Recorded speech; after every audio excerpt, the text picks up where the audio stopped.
Welcome to Creekside Chats with Successful Real Estate Investors, brought to you by Steve Talker Capital, promoting prosperity and harmony to help you flourish in all areas of life. Join in as we explore the motivations and goals of real estate investors and how their ability to invest abundantly has provided them with the time and freedom to contribute to the world in a creative and thoughtful way. Now please welcome your host, Dr. Allen.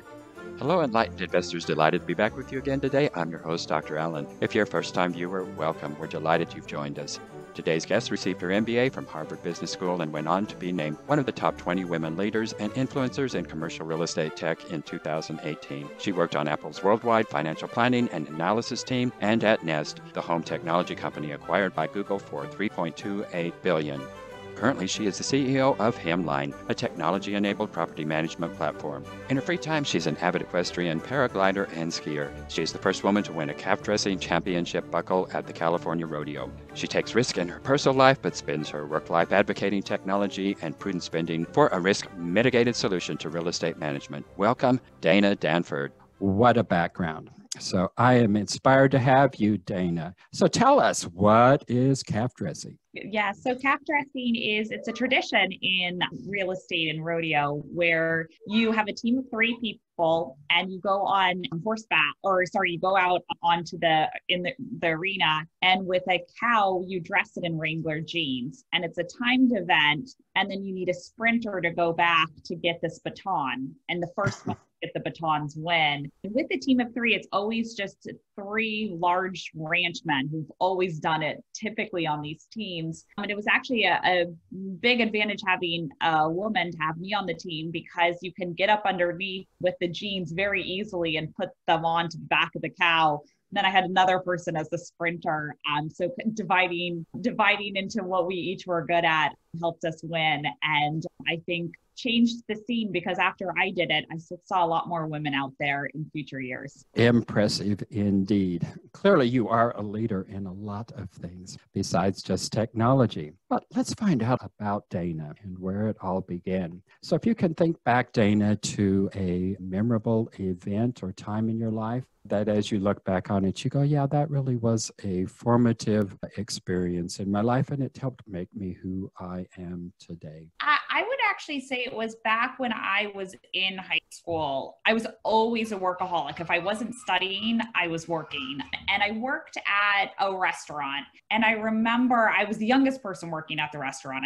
I only had a permit. I didn't even have a driver's license. And I worked there on weekends after school. And remember, everyone who I worked with were also such hard workers. They worked, and it was, for me, even at the age of 16, it was a lot of work to be on your feet for that long. You're closing down restaurants at 2 a.m. It was a lot. And I remember seeing the struggles that they went through paycheck to paycheck, the people working there, and always said, I'm not going to let that happen to me. I'm always going to study, make sure that I am the top of that class, and continue to work hard, but more importantly, work smart in everything that I do. And I always think back to there and think how fortunate it is for me to be there, where I can sit behind a desk every day and meet really smart people and collaborate with real estate investors, with my team on building technology. And I think back to that job that I had and said, wow, I really have been able to, from that perspective, make the life that I want, and also know how hard it is in the world for people working. And that had a major impact when I was so young, working so many hours in the restaurant. Mm-hmm. Well, a restaurant is certainly a wonderful place to learn that. I've been in the restaurant business myself, and it is an exhausting business. What a lesson to learn at a young age. I expect, though, that there were lessons even prior to 16 years old in order for you as a 16-year-old to go in with that kind of commitment while still maintaining your academic aspirations as well. So where did that all come from? I think a lot of that came from my mom. We were really independent. I grew up with a single mother. And so my dad passed away when I was 2. And my mom got remarried when I was 11, but she raised the 3 of us girls herself. And so from that, I always saw that she really worked and she didn't have time to tell us, put your clothes away, do this. So we just did that at a very early age. I think I was, 4 years old making macaroni and cheese by myself over the top, which most parents would think was terrible. But for my mom, it was like, great, they can do it. They're self-sufficient, great. And so I think that self-sufficiency and making it on your own, it was the role model of my mom back then that really did get us to, my sisters and I, to be those hard workers all the time. Where did you come in terms of your rank order in your siblings? I was the youngest. So I have Really? and then I have an older sister. So my older sister's 4 years older, and then I'm the youngest of the twins. Oh, wow. Usually the high achievers are oftentimes the firstborn. So I thought maybe you were the firstborn. Did your mother have any entrepreneurial aspirations? She was an educator. So she's a scientist, not entrepreneurial at all. She was breaking through with technology, breaking through with new science, but she was a geophysicist. So we used to live in Boston. She was a professor at MIT and then moved out, and she's been in administrative roles, running research institutions, the United States Geological Survey, science, and now National Academy of Sciences. And so for her, it's always been in science and that type of innovation and research more so than business. Business is not something that she was ever interested in. It was always about what's the next big thing with science and how can we make the world a better place. Wonderful background, and what an example for young children to follow. Think about a major crossroad in your life and tell us about that crossroads and why it is you chose the path that you chose and how has that made the difference? Yeah, I've never been driven by money at all. But when I was graduating from business school at Harvard, I literally had $0 in my bank account. I spent everything I had earned to pay for business school. And so I was leaving with no money, but I had the opportunity to go back to Nest, and I had a very good job offer because they had been acquired by Google. So it was an incredibly good job offer on the table with them. Free food and lattes every day, easy lifestyle, not working around the clock. Or I had this opportunity. I had met my co-founder, Frank, and we had started building things while I was in school. And I had the opportunity to build Hemlane with him. But at that time, we didn't really know what Hemlane was. We didn't really have a great product or customers that loved it. And I chose that path. I chose the path to go and build a company and become an entrepreneur. And there were times when, especially in that first year, where I would say to Frank, I'm not sure if I could do this. I'm living in 400 square feet. I'm eating top ramen. Like, I can't even afford anything. We're making no money. I'm working investment banking hours. Customers are always upset because there's some bug, something going wrong. It's the 2 of us trying to do this. Was this the best decision? And it was actually other role models who were entrepreneurs here in Silicon Valley who said, Dana, keep at it. We know how much you guys know about this industry and what you're doing. This is going to be the most difficult time. And I'm really glad that we did, because now I look at it and now the puzzle pieces are all put together. But at the time, they were all over the place and we didn't know how to put it together. And then I learned a lot through it. Like living in 400 square feet, I learned to become a minimalist. I learned that I wanted to live in a more unique area where not everyone's in technology. Like our neighborhood has artists and they have musicians and folks who our neighbors worked in a restaurant as servers, all of that. And then I got to meet all these different unique people and still live next door to them to this day. And it really did teach me a lot about, once you're outside of that comfort zone, how much there is to learn. And so I'm really glad that I took that path. I think I would have had a very cookie cutter life had I taken the gap, there's nothing wrong with that, but taken the path to work at Google. It would have been the lifestyle when I was a kid I had envisioned for myself versus the lifestyle that I have formed for myself if that makes sense. Yeah, wow. So tell me, did you go into your master program directly from your bachelor's program, or was there a gap between the two programs? There was a gap. And at that point, I was working at Apple doing new product introductions, the finance behind forecasting for new products coming out. So I'd worked at Apple and then went into business school. There was actually a point, Apple had given me a much better offer when I'd shown them, I just got into Harvard, I think I'm going to go. They had said, here's a counter offer. And I did at some point consider taking that as well. If maybe I should just stay here, do I really need the education? And that's another situation where now looking back on it, I'm glad I made the decision I did, because I always chose what was different. I never chose, oh, I've been in this. I always said, I need to try something else now. And I am very glad that I did. Enlightened investors, are you passionate about the work of your calling but have little time to develop a passive investment portfolio to secure your future? Even though you are blessed to work in your calling, would you like to have financial freedom to live more abundantly in all areas of life? If this is you, visit us at steedtalker.com. There you'll find free information on predictable, reliable, and passive real estate investing so you can develop financial independence for abundant living. While there, you can schedule a 30-minute phone call to talk with me about anything you'd like, or if you'd rather, send me an email at alan@steedtalker.com. I look forward to meeting and connecting with you. Some very courageous decisions that could have turned out quite disastrously. But you have turned both of those major crossroads in your life into phenomenal successes. You've talked about the dilemmas of living in 400 square feet, the frustrations of having ramen noodles for dinner every night, and the doubts that you were experiencing those first few years. And you did mention that there were acquaintances in Silicon Valley that helped you to get through. But talk about those initial experiences, the emotions, the feelings that you were experiencing during those times, and how did you come out on the upper end?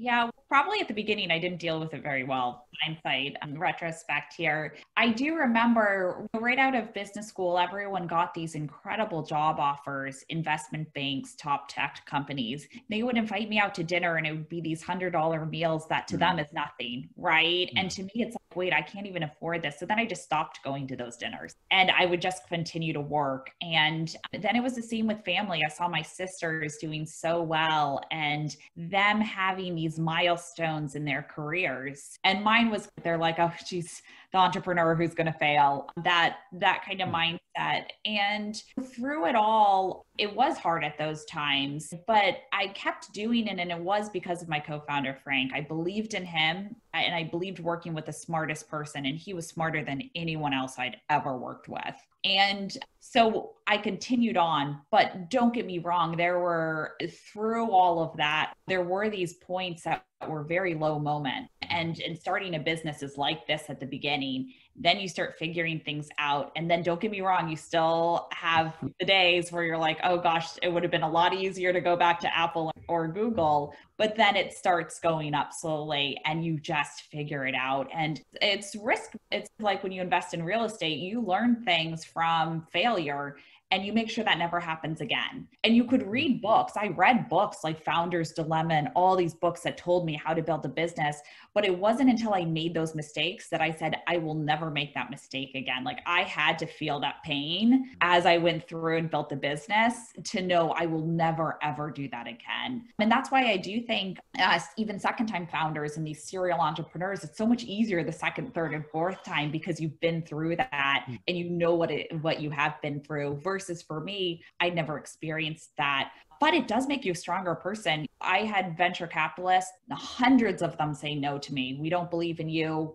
We think your company is a terrible idea. At the onset, all of them said no to me. And I never really heard the word no like that. And now when someone says no to me, I don't want to use your product or I think it's terrible. To me, I have I'm so strong now. It's like, okay, that sounds good. That's your loss. And I always think of it of, okay, it's your loss or win because I'm much more confident. But back then there was a point where you do get broken down because everything was so easy in your life. and you were working at companies where everyone told you what to do and you just had to do that and then you would succeed and get to the next level. And in entrepreneurship, there's too much ambiguity for that. You're testing things and you're failing and you're hearing no and you're hearing complaints and stuff until you figure out what's right. And then when you have that, you know how fortunate you are once you get there. Fascinating and inspirational. A lot of the guests I have on my show either had entrepreneurial parents or they themselves were entrepreneurials at a young age. So it's inspirational to hear of someone who went through that corporate experience expecting to be a corporate employee and then made that turnaround to become an entrepreneur. And to see you come through that so successfully, I appreciate you sharing the pain and agony of going through that.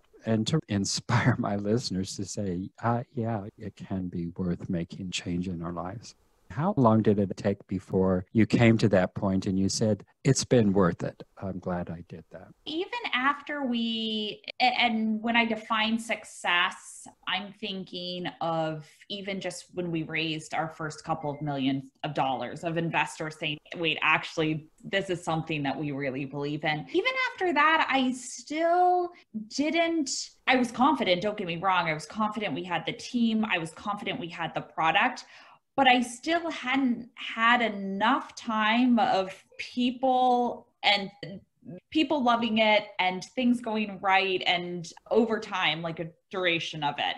And it wasn't until COVID hit that I realized, wow. And part of it is I'm a realist with things. I just know of, hey, we haven't gone through a downturn yet. The economy's been going up. Of course, the business is going to go up. Of course, investors want to invest. There's a ton of capital floating around out there and they need to put it somewhere. But it wasn't until COVID hit and I started seeing businesses starting to let go and our competitors closing down and people really struggling out there. And it wasn't until customers started coming to us and saying, we're so happy we have you. And then our employees not having to let go of anyone and instead opening requisitions at that time and starting to hiring all the top talent that would let go.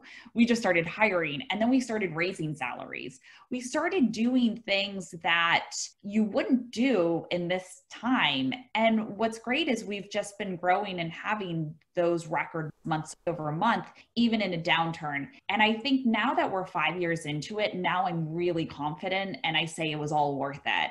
But it wasn't until I had some of those milestones like going through, and some would say we're not in a recession, Dana, the stock market's still doing well. People would still say that, but it wasn't until I saw other businesses in our industry starting to really struggle and seeing that for us, our team was feeling really good and confident and we weren't having morale problems where we were letting go of people and struggles where we were thinking, shoot, we might not be able to make this payroll. But we didn't know when COVID first started, we thought it would be the worst. And then it was a couple months into it that we said, actually, things are okay here. And so from that perspective, that was really a turning point for me. And it's been more recent. It wasn't, like you said, 2 years ago when the company was still doing well and we were raising capital. It wasn't then. It was having to go through a time like COVID to know that it was working. Thank you for sharing that. Before we go into our final round of questions, share with our listeners how it is that they can get in touch with you. Yeah, and the best is actually email. I'm very responsive to email. My email is Dana, which is DANA, at Hemlane, HEMLANE.com.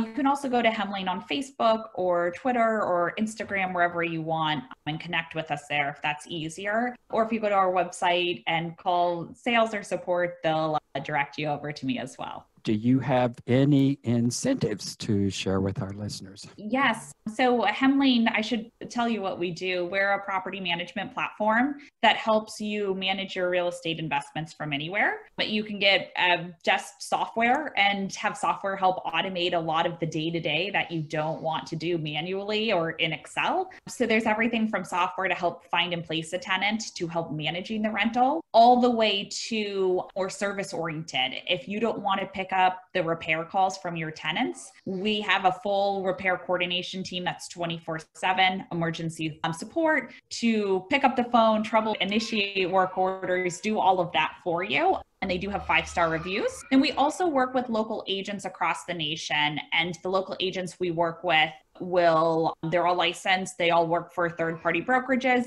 They can do showings for you, inspections, whatever you need. They have leasing packages, light management packages, whatever you may need. So you can have all your properties on one platform and have flexible management for what you want. So with that, what we do is 20%, we'd love to do for you guys 20% off your first year of that monthly subscription. And so please just refer to this podcast and we'll be able to do that. Wonderful. Thank you for sharing that, Dana. So let's go into our final round here. As a general rule, while fulfilled professionals are happy to have the income, first and foremost, they're like your mother, actually. They're doing what they do because they have a calling and they feel like what they're doing is the way to make the world a better place. So how can we, as socially responsible, busy professionals involved in our professions, how can we at the same time develop financial independence? Yeah, I never saw those two as why they would have to exist separately. I have always found with business, which is one of the reasons I was so attracted to for-profit businesses, is that you make such a meaningful impact. And actually restaurants are a similar example. My husband's family's in restaurants as well, that you go and you provide jobs and opportunities to people and also as much education. You control that culture. You hire and help influence people for their decisions. I'm a strong advocate of a lot of things, but making sure that people eat healthy, exercise, that we're giving back to the community here in San Francisco, giving back to the oceans, making the world a better place. And the people who are best equipped for that are the ones who have the money to help influence that and make the decisions of where that goes. And then do the same when you hire, is make sure when you hire, you're also doing education, advising, mentorship, not just on the product itself, but also on life and savings goals for some people who may never have done that. So I've just never seen them to be something that couldn't coexist together. I actually find that a lot of businesses are super influential in that way of creating opportunities for people and making the world a much better place. And you get to make those decisions. Do you want to use compostable or do you want to use plastic? And things like that, that just help the environment and then also help people. I find business is actually the best way to do it. The easiest way to do it, in my. What is your best piece of advice for busy professionals who have never invested in passive real estate syndication? Actually, I have a good story for this. So when I was working at Apple, I was making this money and put it into the market. And I spent probably 10 minutes coming up really quickly in Charles Schwab of how I was going to allocate the money. And then no other time on it. I think I put some money in Facebook and lost it all and learned a lesson there. But what I realized afterwards is, wait, I spend and work around the clock for this money. And literally I spend 2 to 10 minutes of figuring out where to put it, which there is huge differences on your return on investment. So I think the best piece of advice is time investment. Actually put time, like literally dedicate a weekend to saying, this is what we're going to put our money into and what's going to make the most sense. So that would be my advice, is actually dedicating time to it. And how do you, as a successful real estate investor, give back? You touched on that, but if you could be a little bit more specific. Yeah, I think the biggest goal for me is to make the world a more transparent and trusted place, especially with the internet. No one knows what is true, what is not, with listings out there. And I'm going to move into a place as a tenant. Is it going to be a good place to rent? If I have a maintenance and repair request, are they going to pick it up and answer it? And for me, it's making the world a better place where people live. Now people are working from home too, as I am right now with COVID, and it's making it a much easier and better place for everyone, for tenants, for owners who might not want to live near their rental properties and move away, and then for managers, better communication. I've always believed that when there's problems with real estate investing and tenant owner conflict, it's actually communication problems more so than anything else. And someone didn't understand either the lease, or someone didn't understand why the other person's viewpoint is how it is. And so that's really, when I think about how I want to give back, that's the number one. Dana, it has been a pleasure. The time has been way too short. What a fabulous, inspirational story. So thank you, Dana. Great. Thank you so much for having me. Thank you for joining us on Creekside Chats with Successful Real Estate Investors, brought to you by Steed Talker Capital. For more information, as well as access to our free ebook on enhancing your well-being through real estate investing, be sure to connect with us at steedtalker.com. As part of our efforts to make the world a better place, Steed Talker Capital contributes to activities and organizations committed to better understand the equine and enhance the humane treatment of horses worldwide. Steed Talker Capital, working for a world where all creatures, great and small, flourish abundantly. Connect with us at steedtalker.com.